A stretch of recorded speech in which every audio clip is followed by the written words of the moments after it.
বরবাদ মুভির first look আসছে খুব শীঘ্রই, সম্ভবত 13ই ডিসেম্বর কিংবা 16ই ডিসেম্বরের মধ্যে। তবে বরবাদ সিনেমার ফার্স্ট লুক 16ই ডিসেম্বরের মধ্যে 100% শিওর আসবে বলে ধারণা করা যাচ্ছে। শাকিব খানের নতুন ছবি বরবাদের শুটিং শুরু হয় গত 20শে অক্টোবর। খুব দ্রুত এগিয়ে যাচ্ছিল এই সিনেমার কাজ। প্রায় 70% শুটিং শেষ হয়ে এখন থেমে আছে সিনেমাটির শুটিং। এদিকে পরিচালক মেহেদী হাসান হৃদয় জানিয়েছেন, বরবাদ ছবিতে শাকিবের একটি ভিন্ন লুক রয়েছে। সেই লুকটি আনাটা বেশ সময় সাপেক্ষ ব্যাপার, যে কারণে একটু বিরতি নেওয়া হচ্ছে।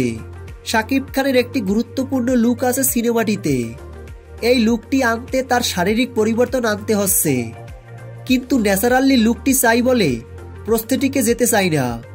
শাকিব ভাইও চাচ্ছেন তার এই লুকটি ন্যাচারালি আসুক, এটা সময় সাপেক্ষ ব্যাপার। তো ভিউয়ার্স, ভিডিওটি সম্পর্কে আপনাদের কোনো মন্তব্য থাকলে ভিডিওর নিচে কমেন্ট বক্সে কমেন্ট করে জানিয়ে দিন। ভিডিওটি ভালো লাগলে চ্যানেলটি সাবস্ক্রাইব করে আমাদের পাশে থাকুন। ধন্যবাদ।